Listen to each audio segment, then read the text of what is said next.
Today we join as a sister rally with the Women's March on Washington.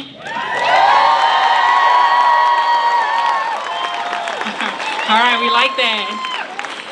A short time ago, a group of concerned citizens came together to form a coalition of local groups that share a commitment to justice, including racial, religious, social, gender, sexual orientation, environmental, and economic justice. Our goal is to promote and support a more just and vibrant Central Illinois where we all belong.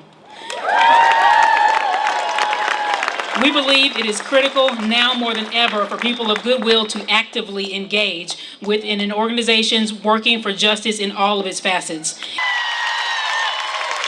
My name is State Representative Carol Ammons, and I'm from Champaign-Urbana. I came over to see y'all.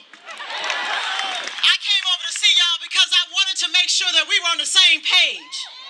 I wanted to make sure that some of us recognize the contradictions of what's happening in Washington, D.C. Some of us who really understands, and I want to make sure that we define, because we got some teachers in the house, right? We need to define the word contradictions. That word simply means that there's a combination of statements, ideas, features, and actions that don't align with the American people. And that is called the inauguration of Donald Trump. But we want to go on and make sure we understand what these contradictions actually mean. They mean that there is a desire by the corporate to take over our democracy. And some of us who are standing today say, hell no. I think I said that correctly, because oppression does not require pretty language.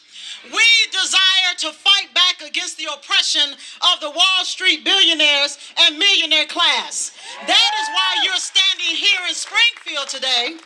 That is why they're standing in Chicago today. That's why they're standing in Baltimore and every other city in this country and in the world. People are responding to oppression. There's a story that I have to tell of my great mentor. My great mentor taught me about Fannie Lou Hamer. And Fannie Lou Hamer, who many of you may not know, I encourage you to get to know her. She was a farmer in the South in Mississippi in the 60s. And Fannie Lou is not credited with what she should be credited with, organizing and making sure we have the right to vote. But Fannie Lou Hamer went to the Democratic National Committee in 1962-63 and encouraged and fought and urged them to allow black people to not only register to vote, but have representation in that DNC in 1962. That's Fannie Lou Hamer. Why do we tell the story of Fannie Lou Hamer? Because it is going to require the goodwill of all of these people to get together and respond to the Trumps of our day. Democracy can be taken over and turned into mobocracy if we're not careful. That is what happened in Alabama in the 60s. That is what happened in Mississippi in the 60s. And what we see now in the corporate structure of a Trump administration, they want us to fight each other as opposed to uniting. And we will not do that. So what I would say is a message for us today, and I think this message is very clear in the city of Springfield today, that we will not be silent. We will not stand aside and allow you to divide and conquer us the way you did in the last presidential election. Yes, they used the poor white against the black. Yes, they used the suburban against the rural. Yes, they used the black against the LGBT community. Yes, they used the Hispanic needs against the... We're not doing that anymore. This is the end of that. Today is our birth of a new democratic system.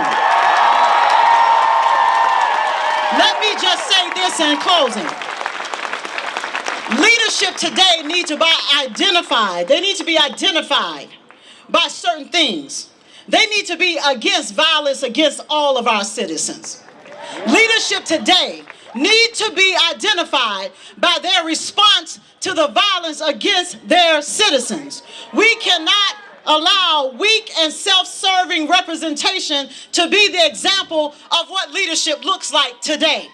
We have to stand on our feet and be ready to challenge the corporate representation that has taken over our communities. We have to unite. We have to unite. We have to unite to fight back the fascism, the imperialism that is misleading our people every single day. And whatever Donald Trump does, we are ready to fight. I will tell you that we are all equal, and we hold these truths. What truths? We hold the truth of liberty. We hold the truth of dignity. We hold the truth of our humanity to be given to us by our great God and creator of this heavens and earth. And we will not let anyone take it from us. So we will stand with the women of our generation. We will stand with the LGBTQ of our generation. We will stand with Black Lives Matter of our generation. We will stand with the undocumented in our generation. We will stand with the Muslims in our generation. There will not be a registry in this generation. May God bless you all. Thank you so much.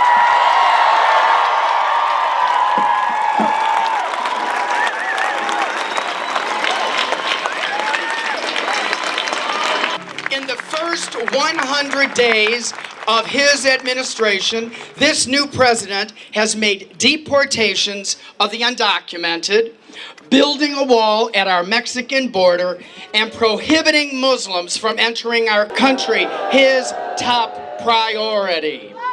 He is committed to ripping families apart, tearing children from their parents, and sending young adults to a country that they've never ever been to. We will not allow our friends, neighbors, and family members to be demonized. We will not allow them to be rounded up and deported. And we welcome those who are escaping violence and famine and discrimination in their own countries. Within 25 minutes of the new president being inaugurated, the White House homepage and the homepage of the Department of Labor deleted the LGBT pages on their sites. The LGBT pages disappeared. Well, Mr. Trump, we ain't gonna disappear. Mr. Trump, we will not be deleted. The LGBT community has come too far. We've worked too hard. We've made too many gains, and we ain't ever going back. And we stand with women. We stand with the migrants. We stand with the poor. We stand with the Muslim. We stand with the Buddhist. We stand with the Sikh. We stand with the atheist. From Albion, Illinois to Zion, Illinois. From Cave in the Rock, Illinois up to Rock Island, Illinois. In Ruma and Root House and even Prairie du Rocher, Illinois. We will go to our city halls, we will go to our village halls, we will come to the state capitol, and we'll go to D.C. to stand up for what is fair and right and just.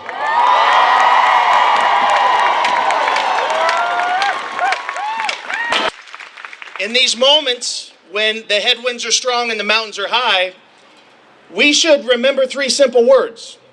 Three simple words that were first spoken right here in this place where we're gathered today on a cold February day a decade ago.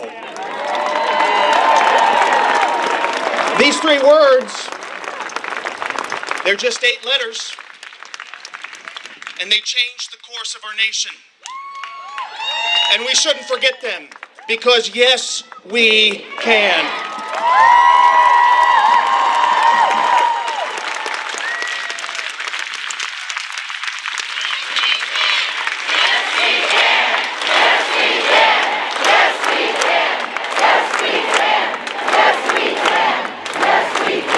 So, yes, we can, and yes, we must When someone steps forward and said, we're going to narrow the lanes to the ballot box, we should reject that.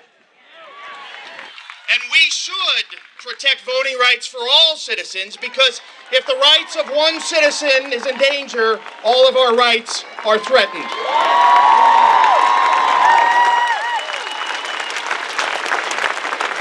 We can and we must protect the rights of women.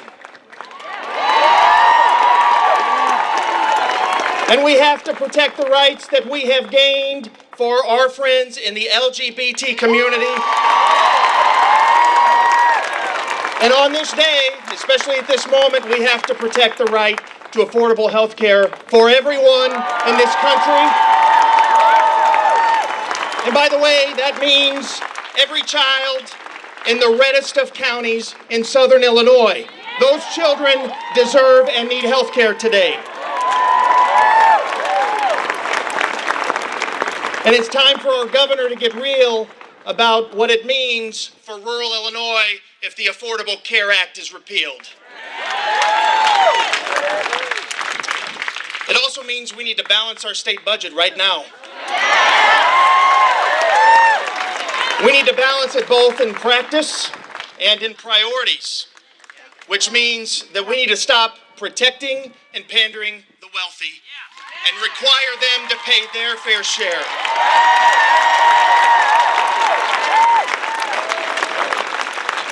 Now there's one other mountain that we've been climbing for many years in Illinois, and it's probably the one that I would argue is the most difficult to accomplish, but it's also the most important. And it's our teachers and our schools.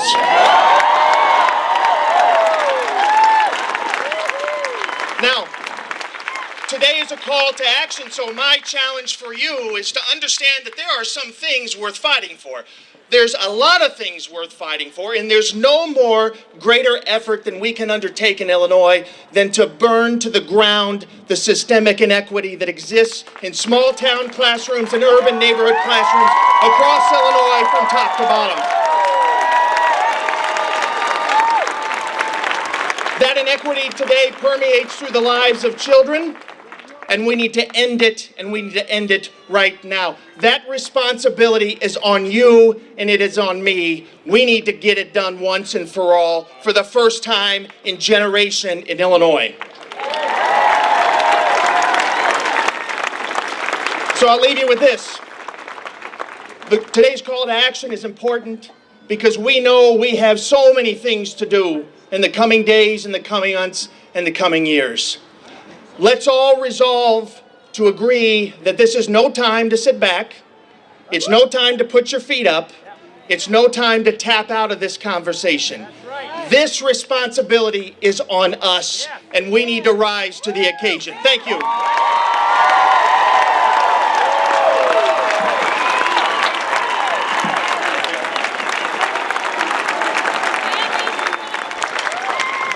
Those members proudly devote their professional lives to the noble goal of educating all children in our public schools. As you are aware, our public schools here in Springfield, across our state, and across our nation are steadily under attack. The privatizers, those who wish to make profit on our schools, who see our children as potential sources of revenue, and who see unwitting taxpayers as little more than a column on a spreadsheet. They're working hard every day to promote corporate privatization and vouchers. They see schools as for-profit only and not a public asset or our responsibility. That's not fair to our students, their parents, communities, or the future generations that will be harmed if our schools become little more than profit centers for corporations. If our public schools are going to survive and thrive to benefit future generations, we all, every single one of us, we all must stand together now and commit to fight for what we know is right. We must demand fair funding and resources for all of our public schools.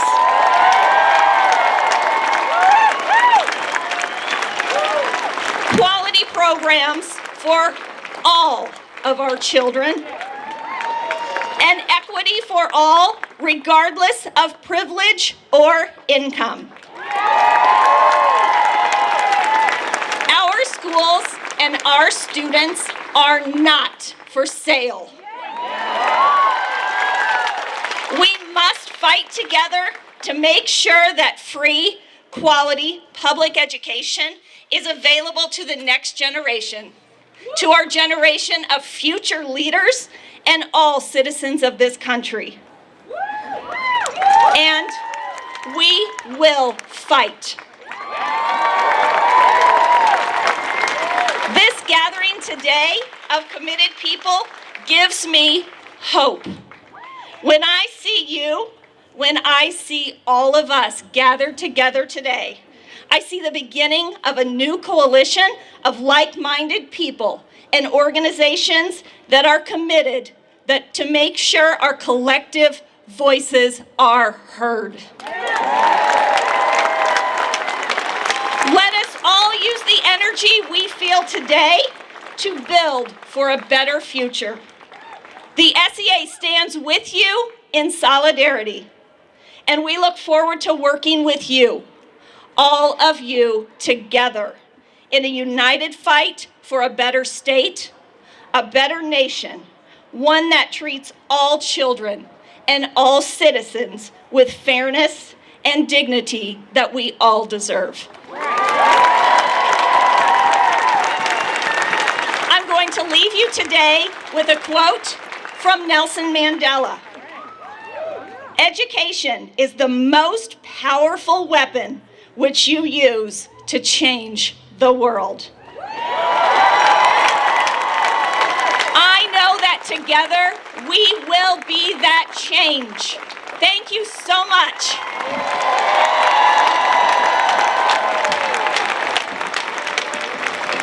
Our next speaker that we're going to bring up is Kate Jamrock, Vice President of the Illinois Alliance of Retired Persons. So let's welcome her. I understand it can be jarring watching a young person stand up here and talk to you about Medicare. But I stand before you today as an advocate against irresponsible threats to health care, because retirement security is my generation's issue as well. And to the younger generations in the crowd, let me tell you, aging does not discriminate. It's time to fight for their present as we fight for our future. So stand with me today to protect your health care. Stand with me today for women like Cindy, and stand with me today for your future.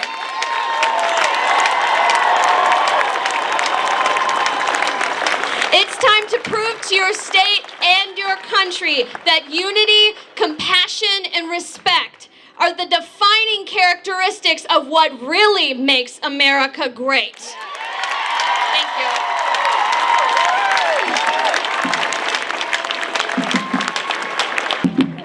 Wow, so we do know what makes America great, don't we? Thank you, Kate. Great job. So I'd like to introduce Bridget Leahy. She's the Director of Public Policy for Planned Parenthood of Illinois.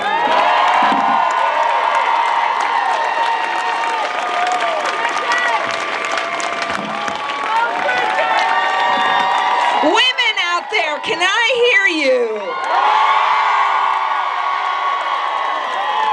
And men in the crowd, do you care about the women here? Well, Planned Parenthood believes that all people are entitled to equality, justice, economic security, and civil rights. Planned Parenthood has as our mission to ensure all people have access to a full range of reproductive health care with respect and without judgment, no matter what.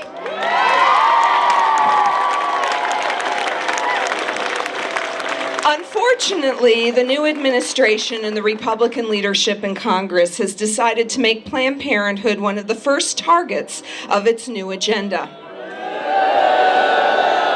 They want to defund Planned Parenthood. But let me tell you what defunding Planned Parenthood really means. It means blocking patients from coming to Planned Parenthood for care. And the people who will be hurt by this? People who already face all kinds of challenges getting health care. People with low incomes, people of color, people in rural areas. Health care is a human right. It shouldn't matter where you live, how much money you have, who you love, or what you look like. You deserve affordable, compassionate care. Our patients don't come to Planned Parenthood to make a political statement. They come to Planned Parenthood for care. They come to get birth control, cancer screenings, STI testing and treatment, sex education, and yes, safe and legal abortion. I'm here today to say, along with the millions of others all across this country, in Washington, D.C., and in 57 other countries across the world, we won't go back.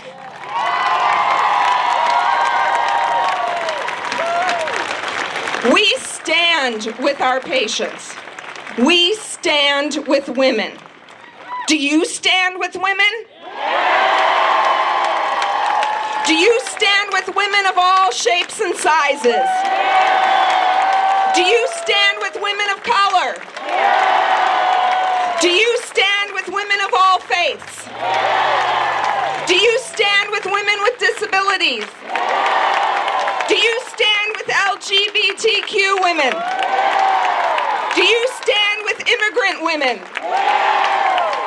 Do you stand for access to affordable health care? Do you stand for a culture that respects women? Do you stand for equality for women? Do you stand for a society that eliminates violence against women? Do you stand for equal pay, paid sick leave, paid family medical leave, and a living wage? Yes, I think this crowd stands for women.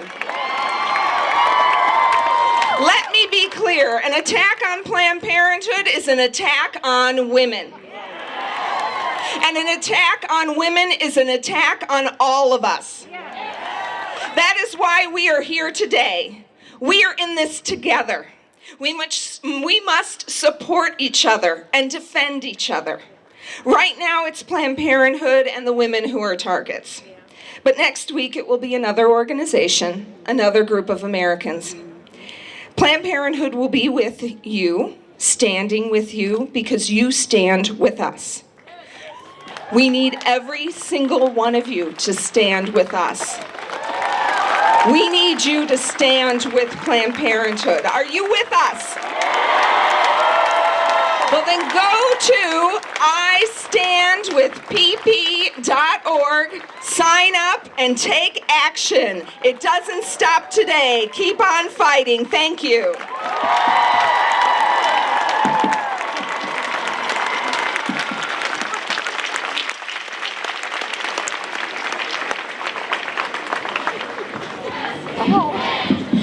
Yes, we can. Thank you, Bridget. We appreciate that.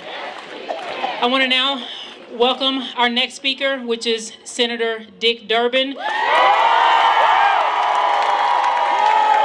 Durbin is the senior U.S. Senator from the great state of Illinois and the Senate's Democratic whip. So let's welcome Senator Durbin.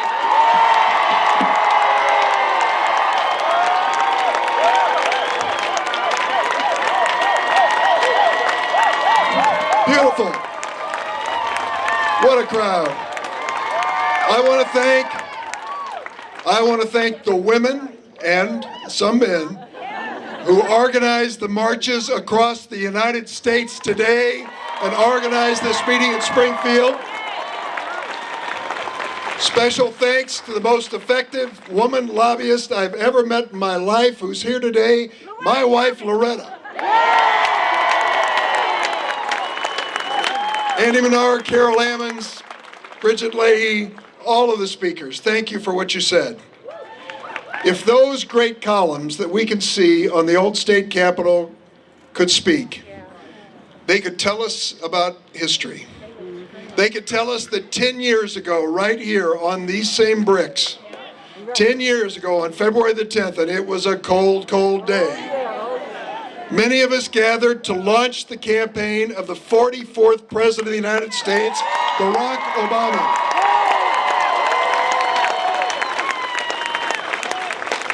I stood by him as the first senator to endorse him, and for 14 months I was the only senator who endorsed him. But I believed, and you believed, and he proved to be one of the greatest presidents in our history.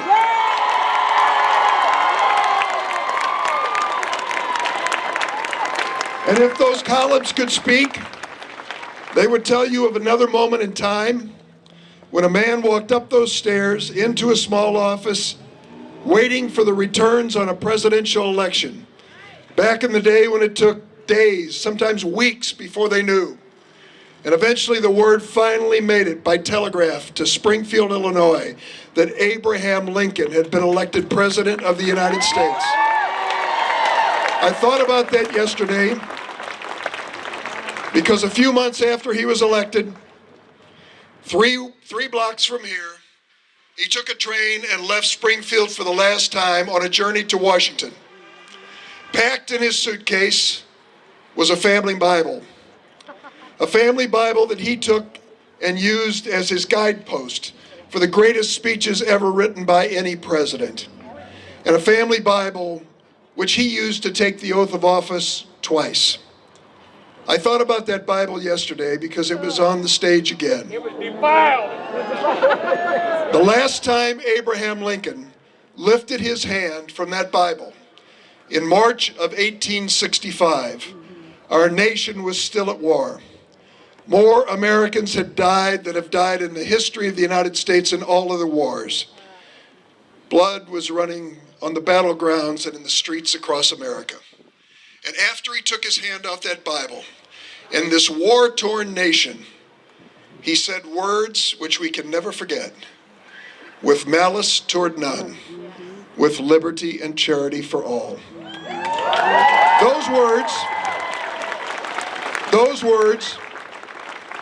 Those words hearkened to a call for unity at a time of the worst division in our nation's history. And then, in January of 2009, there I was on that stage when the first African-American president of the United States, Barack Obama, used that same Bible, took his oath of office, and raised his hand and called on America to come together to solve our problems as one. Black, white, and brown, gay and straight, young and old, east and west, red and blue, all together. That was the message of unity of Barack Obama. Just about 24 hours ago, I watched that same Bible come to the stage. I watched the 45th President of the United States take his oath of office, raise his hand from that Bible, and give his inaugural address. It was not an address in the spirit of Abraham Lincoln or Barack Obama. It was an inaugural address with the exception of 2 or 3 sentences, which really appealed to the divisions and resentments of America. Instead of asking us to look up together to make a better nation, he gave people reasons to fear and to hate. That is not what the leader of the United States of America should be saying to his people.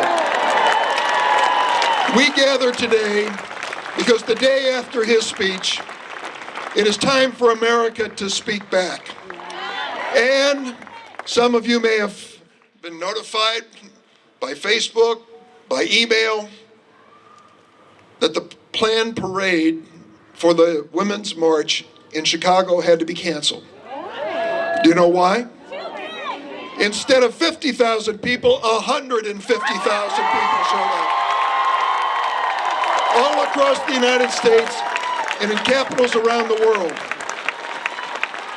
People are standing up and speaking up as we are today.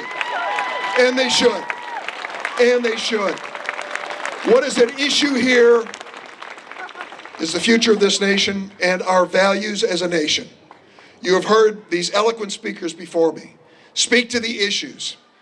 I want to tell you, I speak to you as one, and I might add Tammy Duckworth as another, of the 48 Democrats in the United States Senate who are ready to fight for the values that we share. When they bring us a proposed Secretary of Education who is not committed to public education and who doesn't even know what IDEA is, I can tell you where I stand on that nomination. When they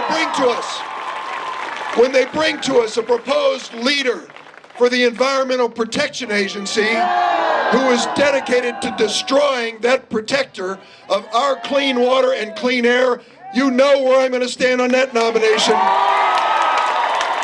When they bring to us a Secretary of Health and Human Services who promises that he will privatize Social Security, Medicare, and Medicaid, that he will abolish the Affordable Care Act, that he will not protect the basic programs that people count on America, you know where I will stand on that nomination. I would go through all of the nominees, but we don't have the time. The first act of office of this new president will define his presidency. The first thing he did was send a notice to every federal agency to do everything you can do to shut down the Affordable Care Act. That was his first act of office. What does that mean to us in Illinois? 1.2 million Illinoisans, almost 1 out of every 10 people in our great state, have health insurance because of the Affordable Care Act and Obamacare. 90,000 families are keeping their kids on their health insurance plan after they graduate from college. The average senior citizen in Illinois saves $1,000 a year on prescription drugs because of the Affordable Care Act. And now it's up to us to speak up. A great man in Washington who advised a lot of presidents once said that every great speech includes 6 words. Let me tell you a story. My friends, that's my advice to you. Tell the stories of your neighbors, your friends, your co-workers, your children, your parents. Tell the stories of what the repeal of the Affordable Care Act means to them. Let everyone know in real life terms what the decision will be. The Republicans are determined to repeal, but after 6 years they have nothing to replace the Affordable Care Act. We are going to fight them every step of the way. The last point I'll make to you is this. There is a special group of people across America, 750,000 of them, 50,000 in this state, that have captured my heart. 16 years ago, I introduced a bill called the DREAM Act. The DREAM Act said that if you were brought to America as a child, an infant, a toddler, a little boy or girl, and you were here undocumented but had lived a good life, gone to school, done what you were supposed to do, you deserve a chance to be legal and have a future in America. I will tell you this. I appealed to our President Obama, and asked him to create a special program for them, and he did. It's called DACA. 750,000 of these young people stepped up, paid the filing fee, went through a criminal background check, and are currently protected from deportation. There have been threats to eliminate this protection, and to subject these young people to deportation. I will tell you this, before they get to those kids, they're going to have to come through me. We need to stand together. We need to make sure Marianne Mustafi, who is here, representing the Muslim community of Springfield, thank you. Thank you for being here. To our immigrant friends in the audience, thank you. This is a nation of immigrants and we are proud of it. To my friends in the LGBT and Q community, we are never going back to the bad old days. We are moving forward with justice in America. To all of the Americans who have been protected by the Voting Rights Act, if the life of that man, Abraham Lincoln, and the service of Barack Obama meant anything, we will fight to the end to protect your right to vote and to be part of the future of America. So I close with this. It's been a painful time, hasn't it, since the election? Yeah, I know it. I hear it every morning. Loretta gets up before me, reads the paper, and I come down to the kitchen and hear about the problems. And we're all going through this. My advice is this: don't agonize, organize. Don't register your contempt, register your neighbor. Don't wring your hands, ring the doorbells in your neighborhood. Can we take America back? And can we do this together?